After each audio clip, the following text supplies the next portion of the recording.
Okay, तो बात करते हैं लीवोडोपा से रिलेटेड कुछ इंपॉर्टेंट बातों की। एक तो ये कि लीवोडोपा के यूजेस क्या होते हैं। तो as we all know it is used for the treatment of parkinsonism. तो यहाँ भी ये लिखा हुआ है कि लीवोडोपा एंड कार्बिडोपा, जो कि डोपा डिकार्बोक्सिलेज इनहिबिटर है, they are given as first line drug treatment, first line drugs for the treatment of parkinsonism. ठीक है, पार्किंसन डिजीज़ या पार्किंसोनिज्म के सिम्टम्स को ट्रीट करने के लिए लीवोडोपा और कार्बिडोपा दी जाती हैं। तो इनका यही यूज़ है और यही इनका मेजर यूज़ भी है।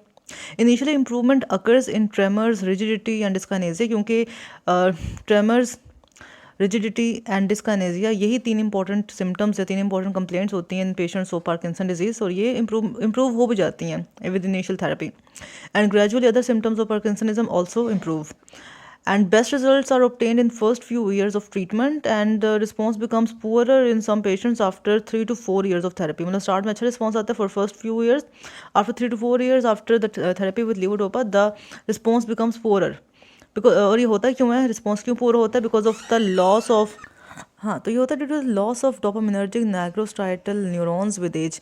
क्योंकि इवन अगर लीवोडोपा एक्सेस या एक्सोजिनस डोपामिन प्रोड्यूस करवा भी दे, क्योंकि इट सेल्फ ये डोपामिन का प्रिकर्सर है लीवोडोपा, स्टिल जो एक बॉडी के अपने डोपामिनर्जिक नाइग्रोस्ट्राइटल न्यूरॉन्स हैं उनकी तो डेफिशिएंसी हो रही ना विद द एज। तो इसलिए with the passage of time इसका रिस्पॉन्स कम हो जाता है लीवोडोपा का।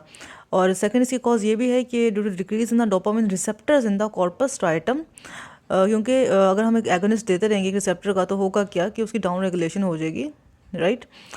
तो यही एक कॉज आपसे पूछ सकते हैं कि after few years of therapy क्यों डोपामिन को या लीवोडोपा को पेशेंट रिस्पॉन्ड नहीं करता। तो उसकी रीज़न यही है कि after 3 to 4 years, number one, there is a loss of dopaminergic nigrostriatal neurons, ठीक है, due to age, increase in age, ठीक है, डोपामिनर्जिक नाइग्रोस्ट्राइटल न्यूरॉन्स का लॉस हो रहा है।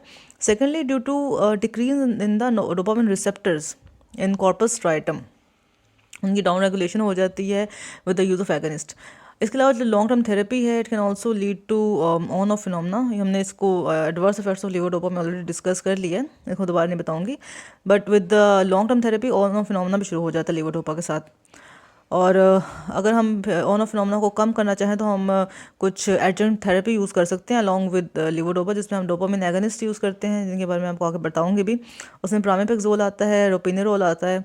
It can be added to reduce the often phenomena. इसके अलावा हम लीवोडोपा का और भी कुछ उसके और भी कुछ कॉम्बिनेशन बना सकते हैं। इसके अलावा हम इसको दे सकते हैं लीवोडोपा कार्बिडोपा को विद COMT, ठीक है, जिसमें एग्जांपल आती हैं एंटाकापोन की, टोलकापोन की। तो COMT ड्रग्स भी हमें रिलीफ प्रोवाइड करती हैं for parkinsonism symptoms.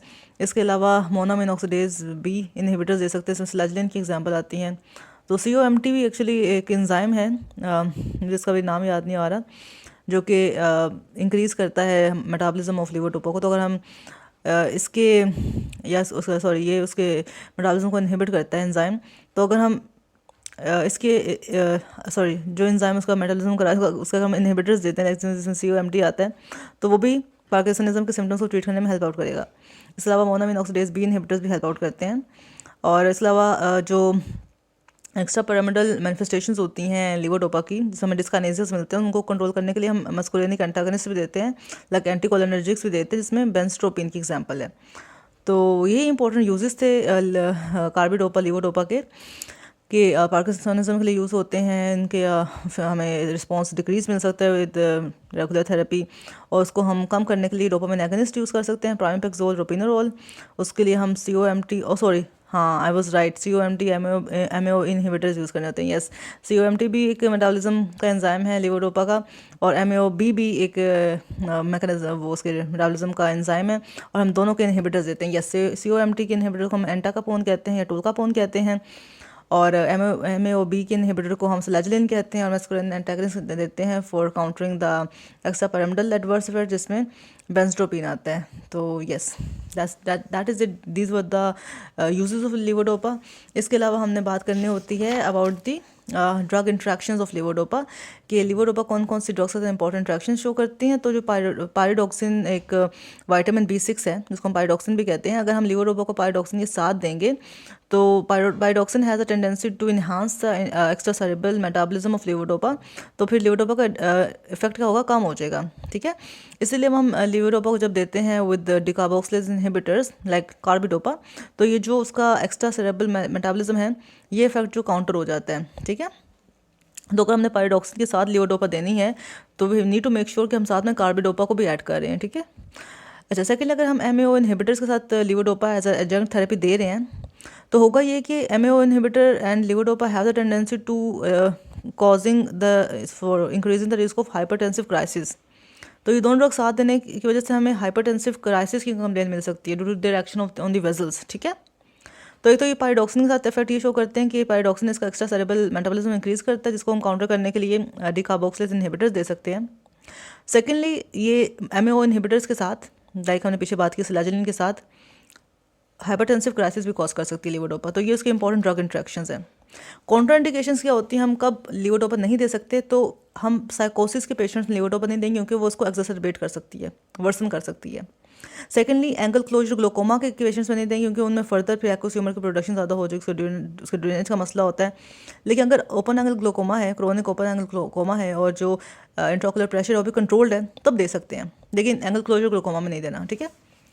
Then it also has a tendency to activate malignant melanoma. For example, किसी में dysplastic nevus है तो अगर हम उसको में लीवोडोपा देंगे तो वो dysplastic nevus malignant melanoma में कन्वर्ट हो सकता है, because levodopa is the precursor of skin melanin, ठीक है। ये बात माइंड में रखने की, हमने किसी ऐसे पेशेंट में नहीं देना जिसमें हमें शक है कि इसमें मेलिग्नेंट मेलानोमा डेवलप हो सकता है या उसमें फैमिली हिस्ट्री है मेलिग्नेंट मेलानोमा, उसमें भी नहीं देना, ठीक है। So also caution is needed in patients of peptic ulcer and cardiac illness. तो कार्डिक इलनेस और पेप्टिक अल्सर के पेशेंट्स में भी हमने नहीं देना, मेलिग्नेंट मेलानोमा के रिस्क में नहीं देना, और क्लोजर एंगल क्लोजर ग्लूकोमा में नहीं देना, और साइकोसिस की कंप्लेंट में नहीं देना, ठीक है। या इसकी कॉन्ट्राइंडिकेशन याद रखनी है लीवोडोपा की। फिर लीवोडोपा के साथ एक कॉन्सेप्ट इंट्रोड्यूस होता है ड्रग हॉलीडेज़ का। अब ड्रग हॉलीडेज का कॉन्सेप्ट ये है, ये एक एक्सपेरिमेंटल सा कॉन्सेप्ट था कि अगर हम ड्रग हॉलीडे दें, लाइक डिसकॉन्टिन्यूस करें लीवोडोपा ड्रग की फॉर 3 to 21 days, तो that can temporarily improve the responsiveness to levodopa, क्योंकि उसके जो रिसेप्टर्स हैं उनकी अप रेगुलेशन हो जाएगी ना अगर हम ड्रग को थोड़ी देर के लिए डिसकॉन्टिन्यू करेंगे। And it also elevate some of its adverse effects. लेकिन जो एडवर्स इफेक्ट्स में ऑन ऑफ फिनोमेना है उसमें कोई ऐसा हेल्प नहीं हो रही थी, बाकी एडवर्स इफेक्ट्स इसके काउंटर हो रहे थे।